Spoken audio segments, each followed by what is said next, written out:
आज मैं अपने साथ एक और शख्सियत को मदऊ करना चाहूँगा। He is very much known to the design fertility और ख़ास तौर पे टेक्निकल फर्टिलिटी जो कि इस रीजन की है, और ख़ास तौर पे Pakistan in terms of a development element और प्लानिंग की डिवीजन में। He is a master planner himself जी, is a qualified master planner and is a giant technical guy as well who knows the nitty-gritty of modern infrastructure. So I would like to welcome former DG Planning and Design Behria, who is the man behind the design and inception of 1 to 9 Karachi and the giant designing of number of giant mega project Ehsanul Haq Sahab. I would like to call him up on the stage, and now he joined us as DG Planning and Design, Blue World City, and that's going to be a big news here. Sir. Bismillahirrahmanirrahim. Good evening, ladies and gentlemen. I will start the presentation with my elevator pitch. As my dear friend Satyan has already introduced to you, my name is Ehsanul Haq. I'm a professional urban planner with degrees in urban planning, with master's degree in smart cities from University of Barcelona, Spain. I'm in this planning field for the last 25 years. And prior to joining Blue World City, Blue World City, I was very much part of Behria Town Private Limited. And I served Behria Town Private Limited for well over 23 years. And lately when I resigned from Behria, and before joining Blue World City, I was working there as Director General Planning and Design. So now, after my resignation, I am part of Blue World City in two capacities. One as a Director General Planning and Design, more in an advisory role, and the second role is of a consultant role. That is more of a design role. See, planning and designing. अभी मेरा जो association है Blue World Cities के साथ, वो दो capacities के अंदर है, एक प्लानिंग एंड डिज़ाइनिंग के अंदर और एक एडवाइजरी रोल। मैं आपको बताता चलूँ ये सफ़र स्टार्ट कैसे हुआ है। It's very interesting, it's very important to tell you. This monumental journey starts with a meeting in my office way back in 2019. 5 gentlemen walk into my office. Mr. Saad Nazir, the man who is vision behind the Blue World City. Mr. Naeem Ijaz, I would say the backbone of the company. My dear friends, Heather Osman and architect Satyan. And my very own, and really I like that gentleman, he is a humble, cool guy, Mr. Nadeem Bhai. Nadeem Bhai, wonderful man you are. Really, I met all of you, amazing guys. लेकिन मुझे आपके साथ मिलकर बहुत मजा आया। You're such a down to earth. मेरी initial meeting हुई इनके साथ। It's a normal procedure. Initial excitement या एंथुसियाज्म हमेशा कोई भी जब कोई इंसान प्रोजेक्ट शुरू करता है उसके अंदर बहुत ज़्यादा होता है। The same is with these guys. They were talking very high, they were talking about Dubai, some USA, UK, बड़ी बातें कर रहे थे। I didn't like the very, I just took them light. उसी तरह जैसे बाकी डेवलपर्स को ले रहा था कि बिल्कुल इन्होंने प्रोजेक्ट स्टार्ट करना है, that's like this like talking very high. लेकिन राइट आफ्टर 2-3 मीटिंग्स, 2-3 मीटिंग्स के बाद मुझे लगा no, these guys are very serious and they mean business. And that after that I seriously took them, और फिर हमारी सीरीज ऑफ मीटिंग्स हुई। क्योंकि साथ साथ और सत्यन सर ये दोनों आर्किटेक्ट्स भी हैं, वी आर प्रोफेशनल फेलोज। तो हमारा डे वन से यही था कि जो इसका कॉन्सेप्ट इवॉल्व करना है हमें ब्लू वर्ल्ड सिटी का, वो नॉर्मल कॉन्सेप्ट या कन्वेंशनल या ट्रेडिशनल सिटी नहीं होना। We want to develop something else, something better than mobile, something better than rest of the world. उसके लिए फिर हमने रिसर्च स्टार्ट की कि ऐसा दुनिया में क्या काम हो रहा है जो पाकिस्तान में नहीं हो रहा, बाकी दुनिया में हो रहा है, हमें वो काम करना चाहिए। मैंने रिसर्च स्टार्ट की। यूनाइटेड नेशंस की एक कॉन्फ्रेंस है that was held in 2012 in Rio de Janeiro, Brazil, और that was on the United Nations conference on sustainable development. बहुत ज़्यादा इस कॉन्फ्रेंस, क्योंकि फोकस इस कॉन्फ्रेंस में नहीं है, जो टेक अवे था इस कॉन्फ्रेंस का वो 17 गोल्स थे, and those goals were known as sustainable development goals, SDGs कहते हैं। उस SDGs में से जो 11वां गोल था वो था सस्टेनेबल सिटीज एंड कम्युनिटीज। उस कॉन्फ्रेंस में ये डिसाइड हुआ, पूरी दुनिया सफ़र कर रही है क्लाइमेट चेंज की वजह से, जिसके अंदर फ्लड्स हैं, हीट वेव है, अर्थक्वेक है, और पूरी दुनिया के अंदर ये जो इस तरह की हैजर्ड्स आ रहे हैं उसको आउटकम करने के लिए हम लोग को जो फ्यूचर में सिटीज़ डेवलप करनी है वो सस्टेनेबल कम्युनिटीज़ डेवलप करनी है। तो फिर हमने भी ये डिसाइड किया कि जो ब्लू वर्ल्ड सिटी है इसको भी हम जो थीम है वो सस्टेनेबल सिटीज़ के ही थीम के ऊपर रखेंगे। अभी मैं आपको एक्सप्लेन भी करता हूँ। नॉर्मल एक सेइंग है, growth for the sake of growth is the ideology of a cancer cell. What a cancer cell does, cancer cell exponentially multiply the cancer cells and as result there are more cancer cells. तो already अगर हम sustainable cities नहीं बना रहे, traditional conventional cities बना रहे हैं, in my view being a planner, आप लोगों के नज़दीक जो कन्वेंशनल टाउन कर देंगे good for living. So for me, being a planner or being an urban development specialist, we are a cancer cell and we are regularly multiplying them. So at that time, we decided कि हम लोग जो अभी अपना town बनाएंगे उसकी जो theme है वो सस्टेनेबिलिटी पे रखेंगे। फिर हमने रिसर्च स्टार्ट की, तो डिफरेंट अर्बन प्लानर्स हैं। There is an urban planner, his name is Jan Gehl, he is a basically Danish architect and urban planner. He always focused on urban-centric cities. He was of the view that the cities are for citizens, not for the car. किसी भी urban development के अंदर जहाँ पे walking की facilities नहीं है, जो walkable cities नहीं है, 65% के करीब लोग obesity का शिकार हैं। तो अगर आप walkable cities बनाते हैं तो वो obesity का level कम होकर 35% है। तो हमने मेन फोकस रखा कि हमारा जो टाउन है ये सस्टेनेबल होगा, सिटी सिटीजन सेंट्रिक या ह्यूमन फोकस्ड होगा, और थर्डली जो है ये बेसिकली वॉकेबल होगा। इसकी बेस पे देखें, जब भी कोई टाउन डिज़ाइन होता है उसमें 3 factors they are very very important: sustainability, resilience and liveability. Sustainability, what is sustainability? जो चीज़ आज बनाई जाए वो कल भी वैसी रहे, परसों भी ऐसी रहे और 100 साल के बाद भी ऐसी रहे। या सिंपल टर्म्स के अंदर बता रहा हूँ, टेक्निकल डेफिनेशन नहीं बता रहा हूँ। 3 तरह की सस्टेनेबिलिटी है। One is the social sustainability, the second one is the economic sustainability, third one is the environmental sustainability. जो सोशल सस्टेनेबिलिटी है उसकी जो फोकस है वो है इक्वलिटी के ऊपर, कि एक सोसाइटी जिसमें तमाम लोग रह रहे हैं, those are treated equally. Equality means, साथ भाई का भी यही पॉइंट ऑफ व्यू था। माई x boss mister Malik Riaz, he is my idol, I spend 23 years with him, so I always try to follow him। उनका भी फोकस था हमारे यहाँ जितनी भी हाउसिंग स्कीम्स या सिटीज़ डेवलप हो रही हैं वो बेसिकली हाई क्लास के लिए, वो बेसिकली हाई क्लास के लिए, एक सर्टन क्लास के लिए डेवलप हो रही है। तो हमारा पॉइंट ऑफ व्यू ये था कि हम जो तमाम क्लासेस हैं सोसाइटी की उन तमाम को केटर फॉर करेंगे और सेम फैसिलिटीज वो एंजॉय करेंगे।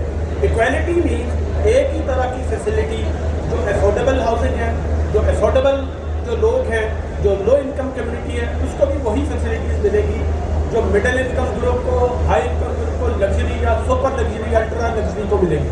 तो ये हमारा जो एक कॉन्सेप्ट था सोशल सस्टेनेबिलिटी का वो ये था।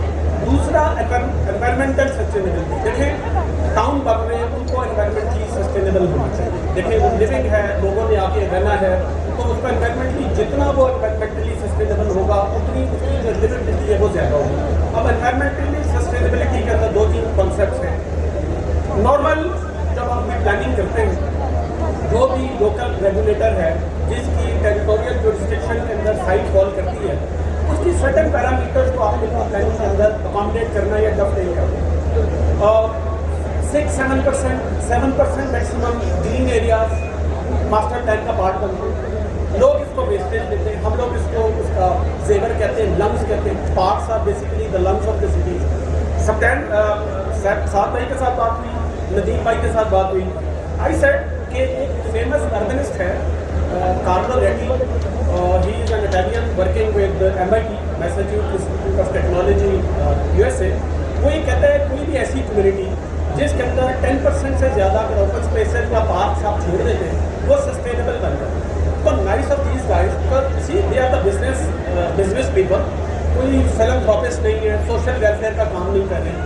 तो अभी करंटली हमारा जो ओपन एरियाज है, जो ग्रीन स्पेसेस हैं, दोज आर मोर देन 10%। तो इस प्रोजेक्ट को सस्टेनेबल बनाने के लिए जो बेंचमार्क था, जो लिमिटेशन थी 7%, लेकिन अभी 12 to 13% जो है ग्रीन एरिया इसके अंदर मौजूद है। थर्डली था कि हमने इसको इकोनॉमिकली भी सस्टेनेबल बनाना है। इकोनॉमिकली सस्टेनेबल इसको किस तरह बनाना है कि इकोनॉमिकली सस्टेनेबल मीन्स जिस तरह की लिविंग या स्टैंडर्ड लोगों को आज हम रहने के लिए दे रहे हैं, 10 साल के बाद भी वैसे ही होगा। कॉस्ट ऑफ लिविंग बढ़ती जा रही है, एक्सपेंडिचर बढ़ते जा रहे हैं, तो it is not possible for the developers कि उनको यही फैसिलिटीज़ 5, 7, 10 या 50 साल के बाद इसी रेट पे प्रोवाइड की जाए। तो उसका फिर हमने एक तरीकाकार निकाला कि इसको हम फाइनेंशियली सेटल, इकोनॉमिकली सस्टेनेबल बनाने के लिए जो हमारी सर्कुलर इकॉनमी है उसको फोकस करें। एक लीनियर इकॉनमी है कि आप ग्राउंड में से चीज़ निकालते हैं, यूज़ करते हैं, डिस्पोज ऑफ करते हैं। यहाँ पे हमारा था कि हम क्या करेंगे, एक सर्कुलर इकॉनमी इंट्रोड्यूस करेंगे। बारिशों का पानी वाटर बॉडीज में जमा करेंगे, घरों के अंदर हम रेन वाटर हार्वेस्टिंग टैंक्स बनाएंगे, सोलर एनर्जी लगाएंगे ताकि आपको जो कम से कम लैंड करना पड़ा है, दूसरी जो वादा की एनर्जी उसके ऊपर। तीसरा प्लांटेशन जो है वो बड़े लेवल पर करेंगे। इम्पॉर्टेंटली फोर्थ वन, जो हमारी वेस्ट है, जो हमारा सॉलिड वेस्ट है या म्यूनिसिपल वेस्ट है, वो क्या करता है, जैसे कराची है, कराची लिवेबल नहीं रहा, आपको हर जगह पूरा करकट नजर आ रहा है। तो हमारा प्लान यही है कि हम क्या करेंगे, इस पूरा करकट को इकट्ठा करेंगे या जिसको हम टेक्निकली म्यूनिसिपल वेस्ट कहते हैं, उसको रिसाइकल करेंगे। रिसाइकल करने के बाद उसको रीयूज़ करेंगे। जो रीयूज़ करेंगे कंपोस्ट की शक्ल में, रीयूज़ करेंगे वेस्ट वाटर की शक्ल में, वो जो पानी है वो प्लांटेशन के लिए यूज़ हो सके। और ये हमारा बेसिकली 3-4 कॉन्सेप्ट्स थे जिसकी बेस पे हमने ये पूरा कॉन्सेप्ट इवॉल्व किया। अगली स्टेज थी रिसर्च वर्क हो गई, हमने जितनी स्टडी करनी थी कर ली। Then we all of us we went back to the studio and we sat on the drawing board. अभी हमने ये जितनी चीज़ें हैं, ये अभी तक जितनी बातें की, ये सॉफ्ट फॉर्म में थी, अभी हमने इसको हार्ड फॉर्म में कन्वर्ट किया। व्हाट वी डिड, फिर हमने इसका पूरा एक कॉन्सेप्ट जो है वो इवॉल्व कर दिया।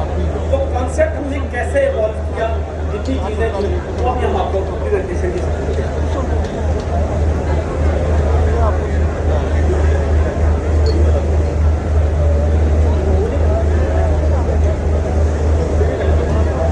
बेसिकली देखिए, हमारा जो कॉन्सेप्ट है sustainable city, liveable city, resilient city, ये तो ब्रॉडर हो गया।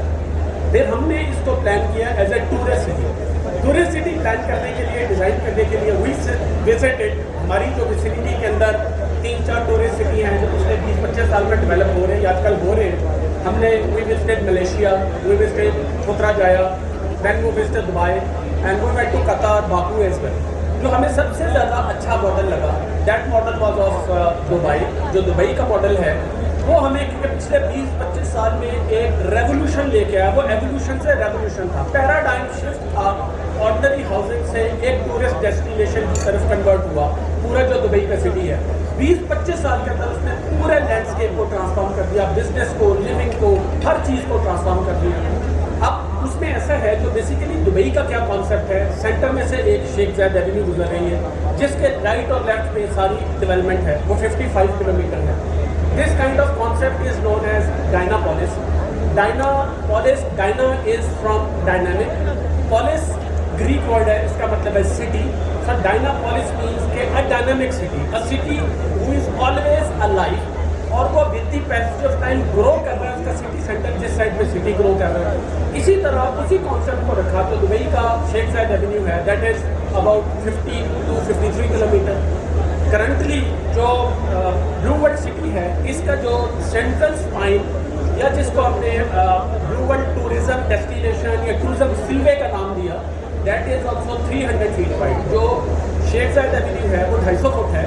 जो टूरिज्म एवेन्यू है, ये टूरिज्म फ्रीवे है, this is 300 feet with a facility. उसके सेंटर में we are planning to run a mass transit in the future, and mass transit will be in the form of maybe जो tram भी हो सकती है, metro bus भी हो सकती है, मोनो रेल भी हो सकती है, that is in the early stages.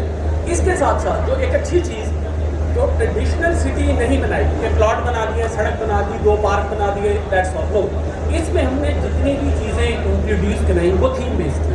For example Hollywood blog बनाया, बहुत सारे हमारे इधर लोग हैं जो हॉलीवुड विजिट नहीं कर सकते, विजिटर्स नहीं हैं, तो हमारा था या उसका रेप्लिका या उसका मिनिएचर मॉडल उसको हम कॉपी करें, rather inspiration rather than not copy, inspired वहाँ से इंस्पिरेशन लें ताकि वो चीज़ें यहाँ पे लोगों को देखने के लिए मिली। फिर गोल्फ सिटी, उसके अंदर एक गोल्फ है जिसके अंदर ये सारी लेक्स हैं, सारी हाउसिंग है, वो इवॉल्व करेंगे। इसी तरह हमारा फिर ओवरसीज ब्लॉक है, जो Pakistan who are settled abroad, who are living overseas, उनको वो फैसिलिटीज जो दुबई में, यूरोप में, यूएसए में या यूके में अवेलेबल हैं, वो फैसिलिटीज़ यहाँ पे मिलती हैं, उसके लिए एक ओवरसीज ब्लॉक बनाया गया। देन एयरपोर्ट के नज़दीक जाते जा रहे हैं, फिर हमारा इरादा है इस पर एविएशन सिटी बनाने का, लॉजिस्टिक सिटी बनाने का। तो मोनूमेंटल बिल्डिंग्स हैं which are of architectural importance like Burj Al Arab that is already under construction, Atlantis है, मैकाटो सेंटर है, इस तरह की फरारी वर्ल्ड है, लेगोलैंड है, इस तरह के all those features which are there in Dubai, वो हमारा इरादा इस पे काम करने का। अच्छा, इसमें ऐसा है कि इतना ज़्यादा फोकस हमारा दुबई पे, रियल स्टेट पे, टूरिज्म पे क्यों है? ऐसा है कि ये जो टूरिज्म इंडस्ट्री है with coupled with real estate, पिछले 15-20 साल में अगर उसका एनालिसिस करूँ, figure was very interesting for me. See, मैंने शायद पहले भी बताया कि cities are engine of growth, economic growth को ट्रिगर कर देते हैं, शहर बनते हैं, इकोनॉमिक ग्रोथ स्टार्ट हो जाती है। अब जब टूरिज्म स्टार्ट करते हैं तो जो टूरिस्ट सिटीज़ बने हुए हैं पूरी दुनिया के अंदर 15 से 20% वो कंट्रीब्यूट करते हैं उसकी जीडीपी के अंदर। तो हमारा था कि पाकिस्तान का जो टोटल डेट है वो $124 अरब के करीब है, $124 बिलियन, जो 1947 से लेके आज तक हमने लिया पिछले 17-19 साल के अंदर। तो इस तरह का एक प्रोजेक्ट जिसका से वर्थ में भी 100,000 एकर्स, वो पूरा डेट उतार सकता है। तो हमारा था कि हम जो एक नेशनल काज है उसमें भी कंट्रीब्यूट करें, लोगों को वो फैसिलिटीज़ जो दुबई जाके देखनी पड़ती हैं वो वहाँ करें, जो लोग दुबई जाते हैं वो यहाँ इधर आके विजिट करें, और उनको क्वालिटी का एक थीम बेस्ड जो है ना वो हाउसिंग इसके अंदर देख सकें। मैं लास्टली तो टाइम आपका बहुत ज़्यादा ले लिया, basically people are here for the balancing not to listen me entirely. एक वर्ड में एक प्रोवर्ब है वो कहना चाहता हूँ, a plan that everybody dislikes, a plan that everybody dislikes for different reasons is a success, and a plan that everybody dislikes for the same reason is a failure, but a plan which everybody likes for all the reason is an act of God, act of God. और आप लोगों का ये जो काम हुआ it is unbelievable. मैं इसी इंडस्ट्री में 20-25 साल में हूँ, इतनी बड़ी लेवल की massive transformation from raw land, from dream to reality मैंने होती हुई नहीं देखी। मैं जब पासिंग थ्रू द टाउन काफ़ी दिन के बाद चक्कर लगाया, मैं I was unable to explain what has happened over there. These guys really, Naeem bhai, Saad Saab, they have really changed the landscape of which they blew with the help of this blue city. Thank you very much.